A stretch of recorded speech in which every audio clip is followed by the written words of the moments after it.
bienvenido a la patria y coméntenos, empecemos primero que todo, ¿qué lo trae usted de nuevo a Manizales? Una tierra pues que usted ya conoce y que no es la primera vez que viene a acompañarnos en estos tiempos.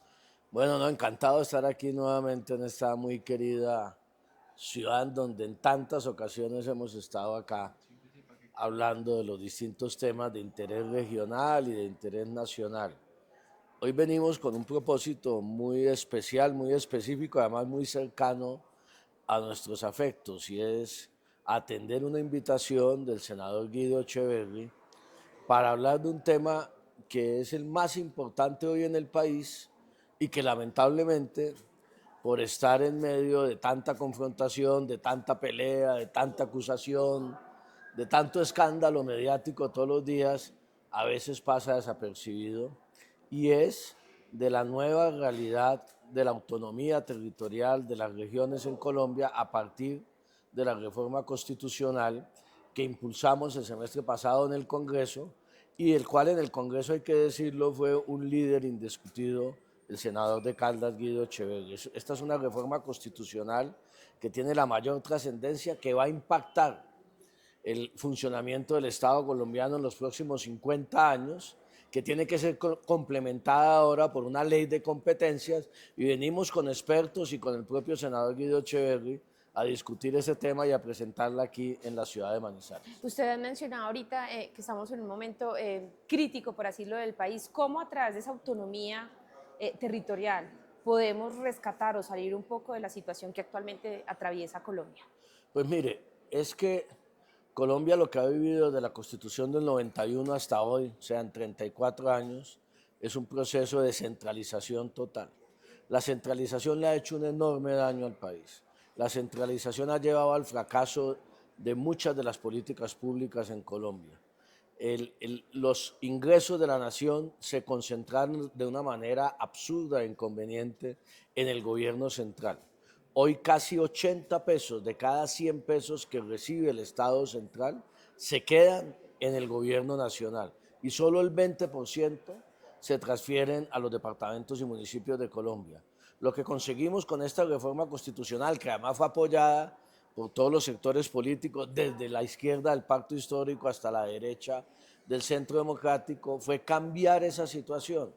Y ahora comenzará en el 2027, una vez apruebe la ley de competencias que mencioné, comenzará un proceso en el cual irán creciendo esas transferencias, irá creciendo la bolsa del Sistema General de Participaciones, hasta llegar en los próximos 12 años a que de cada 100 pesos ya no se reciban solamente 20 pesos los departamentos y municipios, sino 39.5 pesos, lo cual significa casi el doble de lo que están recibiendo hoy.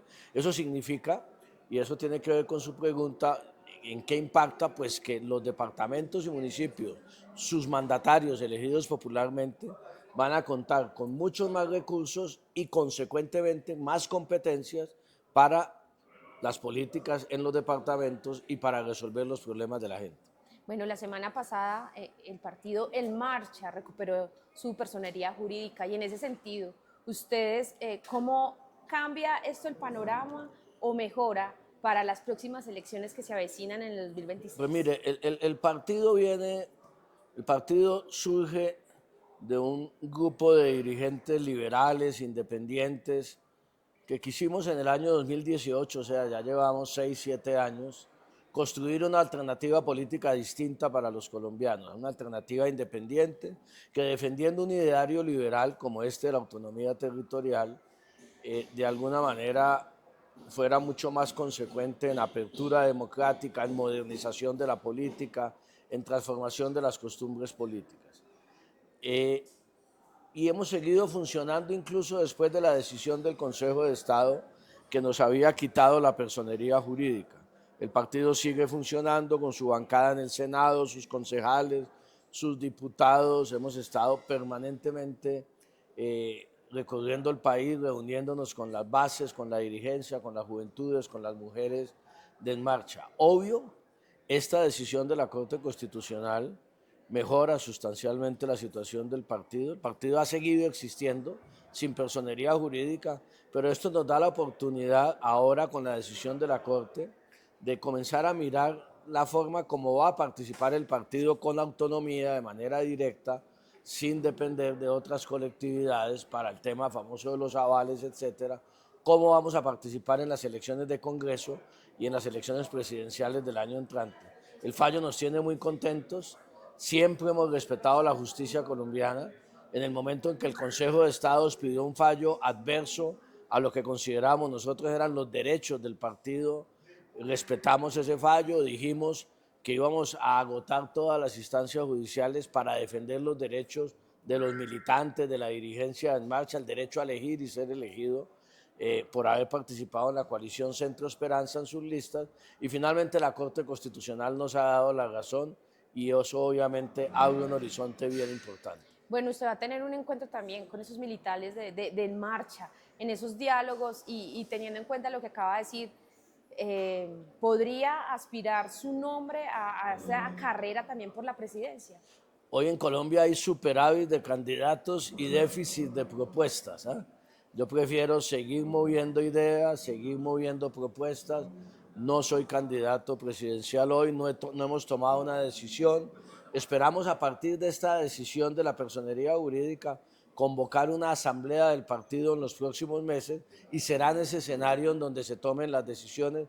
Queremos que sea una decisión democrática, abierta, deliberativa, no como lamentablemente cayeron los partidos tradicionales en una decisión simplemente en conciliábulo cerrado, y ya ni siquiera eso, simplemente un jefe que toma decisiones sin consultar ni siquiera a la bancada. Luego vamos a esperar qué pasa en estos meses, vamos a seguir planteando unas propuestas a los colombianos, pero la decisión de cómo va a participar el partido, tanto en el Congreso como en la elección presidencial, la tomaremos en el marco de una Asamblea Nacional.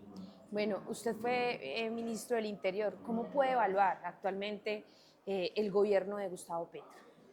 Bueno, yo diría que el gobierno de Gustavo Petro, lo dije antes de entrar al gobierno, durante el gobierno y ahora después del gobierno, la misma posición. Ha sido un gobierno que desde el punto de vista democrático para Colombia, de ampliación de la democracia, de profundización de la democracia, de surgimiento de nuevos liderazgos, de traer al escenario público debates sobre ideas que parecían improbables hace unos años, es un saldo positivo para el país. Obviamente todo cambio, este es un gobierno distinto a todos los que habíamos tenido y a veces mucha gente no alcanza a entender eso y pretenden que siga funcionando igual todo. Los colombianos tendrán que valorar en el 2026, pero acá vamos a tener elecciones en el 2026, nos dijeron que no íbamos a tener elecciones hace poco, no hubo constituyentes, la oposición vivía diciendo que sí, no hubo conmoción interior para ampliar los periodos, el calendario electoral se mantiene. Este gobierno ha permitido que mostrar la fortaleza institucional de este país. Este gobierno ha permitido que en medio de choques, de controversias, funcionen siempre las instituciones. Le pongo este último ejemplo, que ha generado tanta atención de los colombianos, la reforma laboral, la consulta. Cada rama del poder público está cumpliendo su función y la está cumpliendo dentro de lo que le permite la Constitución. El Senado de la República tiene todo el derecho, según el artículo 104 de la Constitución, para aprobar o negar la solicitud del gobierno para convocar una consulta popular.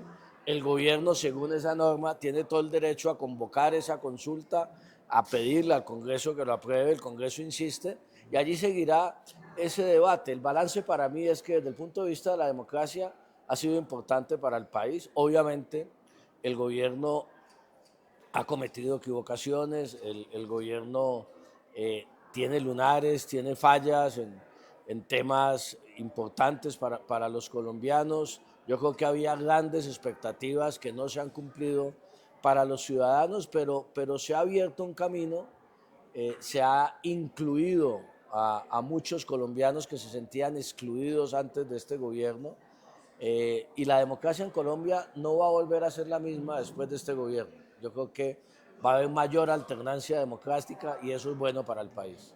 En ese sentido, ¿cree usted que también lo que está haciendo el presidente Gustavo Petro de siempre convocar a la gente a las calles para que, digamos, como él dice, se haga la voluntad del pueblo, es el camino que debe continuar Mire, el presidente? yo creo que en esto hay que ser absolutamente claro. Nosotros no estamos hoy bajo la vigencia de la Constitución de 1886, que era una democracia representativa en Colombia. En el 91, Colombia cambió su constitución, se mantuvo como una democracia representativa, pero abrió los caminos de una democracia participativa, con plebiscitos, con referendos, con consultas, con movilización ciudadana. La movilización ciudadana pacífica, la movilización ciudadana dentro de los parámetros constitucionales no hay que tenerle miedo. Es positiva y es bueno que la sociedad se mueva, que los jóvenes se muevan, que la gente exija los cambios. Eso no es malo. Lo que hay que evitar es, primero, abusar de esa movilización. Segundo, el lenguaje violento que puede en un país en conflicto permanente como Colombia pasar de la violencia verbal a la violencia física. Hay que tener el mayor cuidado. Y tercero, no abusar de esos mecanismos de participación hasta el agotamiento de la ciudadanía. Luego aquí sí es muy importante hacer un llamado a los dos extremos, ni tanto que queme el santo, ni tampoco que no lo alumbre, como dice el dicho. Hay que acudir a la gente, las movilizaciones sí, pero por ejemplo, llamados a huelgas generales o llamados a paros por una decisión del Congreso, no, francamente no me parecen convenientes. Hace poco algunas víctimas del conflicto que han perdido sus militares o sus policías decían acá en Manizales que se hizo una marcha o un plantón simbólico, que sentían que estaban volviendo a esos años de las épocas de los 90. ¿Usted cómo cree que en verdad en materia de seguridad estamos teniendo un retroceso? No, yo creo que francamente hay que poner, vuelvo y digo, este país se ha vuelto difícil poner todo en sus justas dimensiones. Que la situación de violencia y seguridad hoy es peor que la del año 2016 cuando se firmó el acuerdo de paz y cuando vivimos un par de años de tranquilidad. Yo creo que nadie puede negarlo, sería tapar el sol con una mano. Estábamos mejor en el 2016 y 2017 que ahora. Se ha deteriorado en algunas zonas del país. Durante el gobierno del presidente Duque, durante 4 años, la no implementación del acuerdo de paz hizo mucho daño y al mismo tiempo se debilitó la acción de las fuerzas militares. O sea, el gobierno Duque ni le dio palo a la guerrilla y tampoco implementó el acuerdo de paz y permitió que creciera geométricamente. Cuando uno mira las cifras entre el 18 y el 22, los grupos, el ELN, las disidencias crecieron desmesuradamente. Ahora siguen creciendo a unos ritmos menores y es cierto también que no se ha podido detener ese crecimiento. Pero la verdad, hay que decirlo con franqueza, la situación de Colombia hoy no es la de comienzos de este siglo en materia de seguridad. Yo creo que ahí están las cifras, ahí están las estadísticas. Uno entiende el dolor de las víctimas, está bien que se movilicen, uno entiende la gente que está sufriendo directamente el conflicto, pero pues basta con recordar lo que tuvimos que vivir. Ustedes están muy jóvenes, lo que tuvimos que vivir a comienzos de este siglo, los niveles del secuestro, los niveles de muertes de soldados y policías, los niveles de desplazamiento forzado, son incomparables realmente. Yo creo que ese catastrofismo que a veces nos gusta tanto a los colombianos tenemos que empezar a dejarlo de un lado. Siempre se ha dicho que la izquierda, cuando ha tenido el poder, no sabe cómo manejarlo. ¿Usted cree que teniendo esta Y la derecha cuando no lo tiene no sabe cómo hacer la oposición? Están aprendiendo los dos. Iba a preguntarle lo siguiente, ¿cree usted que tras este primer gobierno de la derecha tiene posibilidades quizás de que algún candidato, perdón, de la izquierda tenga posibilidades de volver a ocupar la una presidencia? primera observación. La izquierda nunca ha gobernado Colombia, entonces decir que no ha podido gobernar, para ser justos. Yo tomé la decisión de acompañar un gobierno de izquierda sin haber acompañado la campaña, sin haber estado en la campaña, porque creo en la necesidad de las reformas sociales en Colombia. Yo soy un liberal a secas que llegó a tratar de ayudar a concertar una reforma. Se ha logrado avanzar, no lo suficiente. Ese espíritu reformista no se puede detener. Ahora, ¿qué va a pasar en las elecciones del 2026? Yo no creo que los colombianos quieran volver al pasado, a los gobiernos pasados y eso. Yo creo que la gente quiere un gobierno más incluyente, más solidario, que represente más lo que es el alma nacional, que muchas veces no lo representaban los gobiernos. ¿Hasta dónde, qué vaya a pasar en el 26? ¿Cómo se logran armar las coaliciones? ¿Qué candidaturas surjan? Yo creo que todavía es muy temprano para preverlo, no tenemos la bola de cristal.